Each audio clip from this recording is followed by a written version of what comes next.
Hey everybody, welcome back. Welcome back to Jim Bob's Garden. Alright, so if you live in Florida like I do here in Jacksonville, one of the things that you run into is when the summertime comes around, you have a huge problem with things getting too hot and just basically being nuked by the sun. And it's primarily the afternoon sun that does it.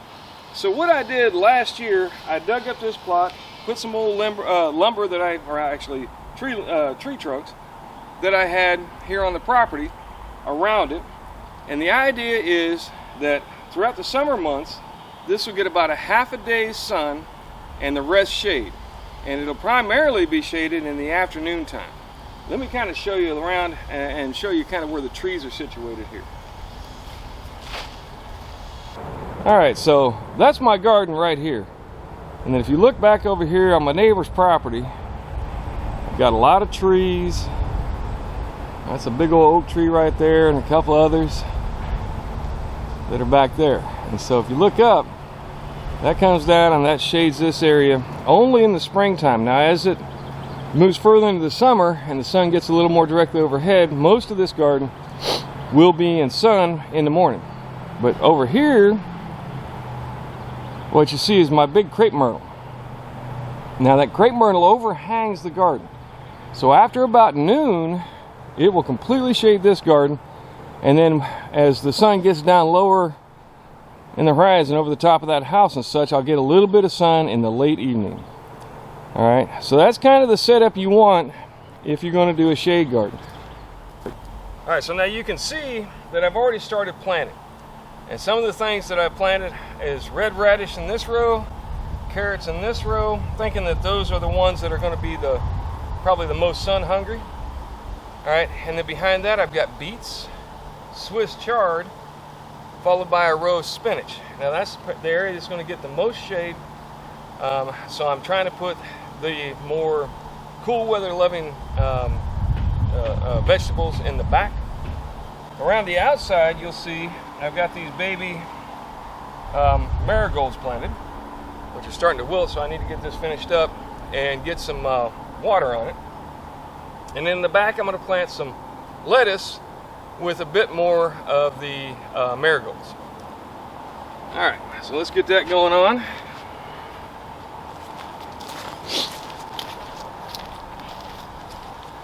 Now once again, lettuce, you don't need a very deep row, so we're just going to kind of scrape the top.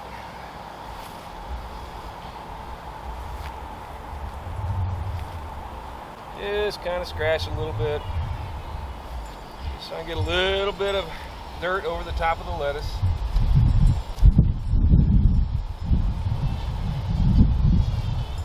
There we go.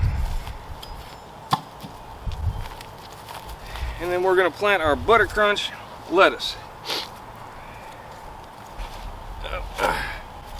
Hopefully you can kind of see there, but it's a butter crunch lettuce. My daughter loves it.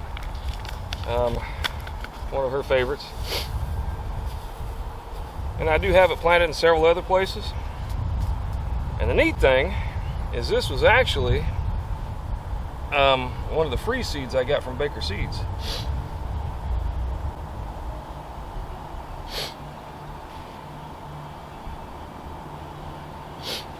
Now, should you plant a shade garden? I mean, I recommend it if you live in Florida. Unlike a lot of other places, not getting enough sun is not an issue here. Alright, so this garden plot is the garden that I dug up last year with a shovel. Just your basic garden in a lawn, essentially. This was lawn before, and I just dug it up with a shovel just to show it could be done. Have not put any amendments into this. All I've done is dig it up, pull weeds out, and turn it around, and now we're planting it. So this is your most basic garden. Like I said, the most basic garden that pretty much anybody can build. Anywhere you got a spot of dirt that isn't being used and you're willing to dig up the grass.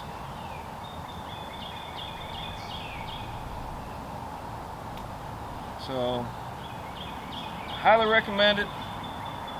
It's a great way to make food. Alright, so now I've got all that planted. Let me show you what I got here.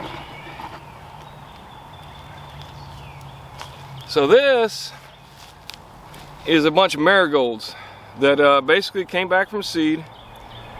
And I do have them planted already all around the outside on that side, and I'm going to plant some along this side here. The reason being is these will hopefully help repel any kind of bugs and help protect my really sensitive plants like the spinach and the lettuce. Alright, so we're going to stick these in, then we're going to rake it all in and call it a day. Alright, so marigolds are very hardy.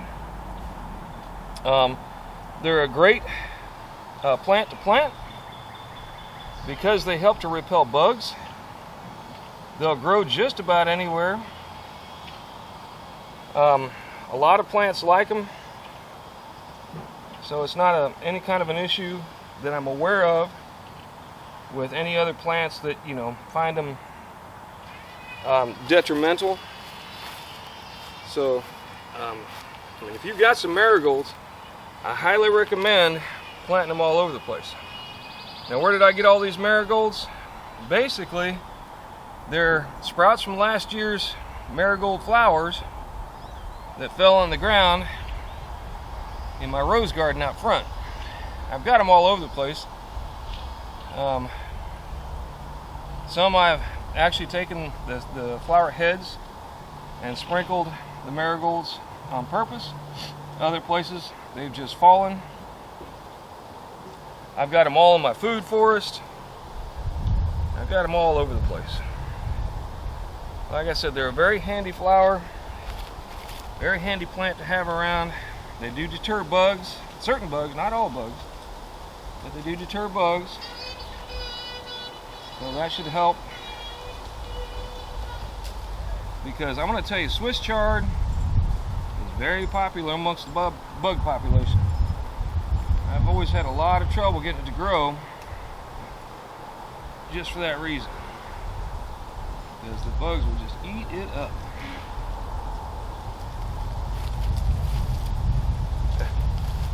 Matter of fact, here, this is kind of interesting. You look at this one, you can see the seeds, hopefully, that are still attached. And then it grew out of one of those seeds. It's kind of neat.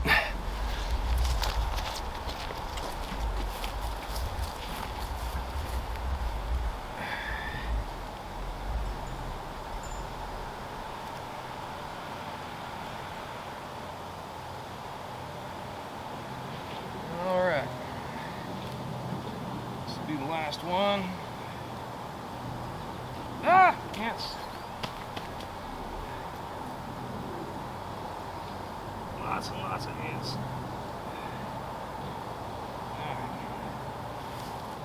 Now let's talk about labeling. So I have these little labels I bought off Amazon for, I don't know, it was cheap. And I like to put down what I have.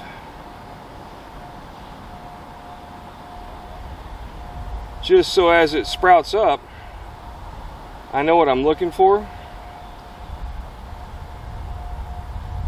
Sometimes I'll put the variety.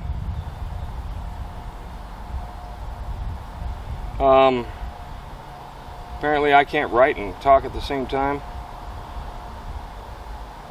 One track mind, baby.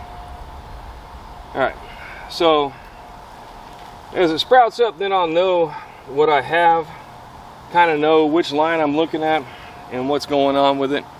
If you don't do that, then it kind of can get a little confusing perhaps. Though I gotta say that, you know, as much as I've been doing this, I kind of know as things sprout up what they are and what they should look like. Alright, so now what we got to do is rake all this in and then get a little bit of water on it.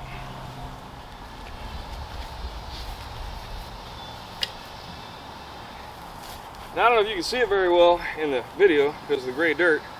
Now basically I stopped my lines like right through here because I got some potatoes that I planted right in there. And then I may throw something else over there as time goes on. Alright, So we're just going to lightly cover everything up. Now these carrots that you see, this one here and that one right there, those are last year's carrots. You're saying to yourself, why? Why would he leave last year's carrots? Well, the goal is to get seed. Now from everything I understand, if you want carrot seed, you got to let last year's carrots stay in the ground, and then the second year they will actually produce seed. So I'm interested in growing pretty much, or saving pretty much as much seed as I can.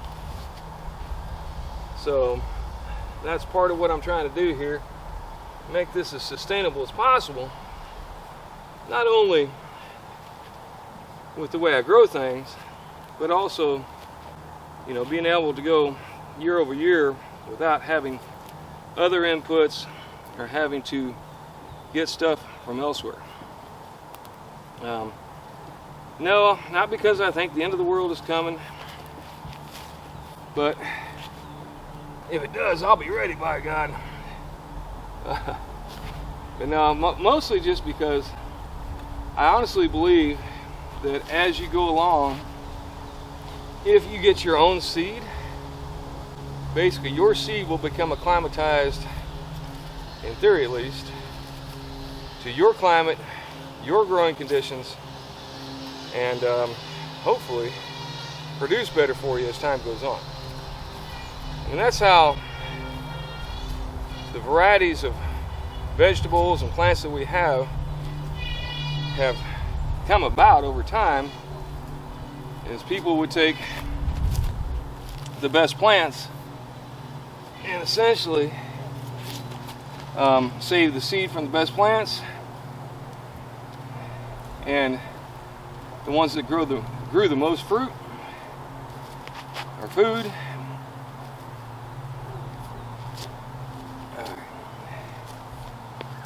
and then plant those every year afterwards. All right, so there you go. My shade garden is planted. You can see it's already shaded out right now. It should be even more so as time goes on. Like I said, this because the sun will be coming more directly overhead during this part of the day, which is just short of noon right now. I should be getting sun pretty much through most of the garden, at least at this end, all the way up until about 1 o'clock or so. And then from that point on, when it gets really hot, I'll get the shade here from my tree that will hopefully keep this garden going well and keep it from basically overcooking. And then along with that, as time goes on, what I will do, once I get everything up and starting to grow, I will go ahead and mulch this bed in as well, so that hopefully the cooler season crops will continue to grow even in the summertime. All right, so I'm going to water it in real good, and then I'll keep it watered pretty much daily until I get sprouts starting to come up. And then I'll do it probably every other day until I got some nice solid growth. All right, so there you go. That's my shade garden. We'll see how it works out this summer. Thanks once again for stopping by. Do me a favor, hit that like button, and let me know what you think. You know, if you got some ideas or you think I could do it better, please. I love criticism. I love other people's ideas. I love to find out what everybody else is doing. So let me know what you think. Like, subscribe, and above all else, make sure you grow something. You know, get yourself a garden going. It's actually pretty cheap and easy. All you really need is a shovel and some seeds. So knock it out. Thanks once again.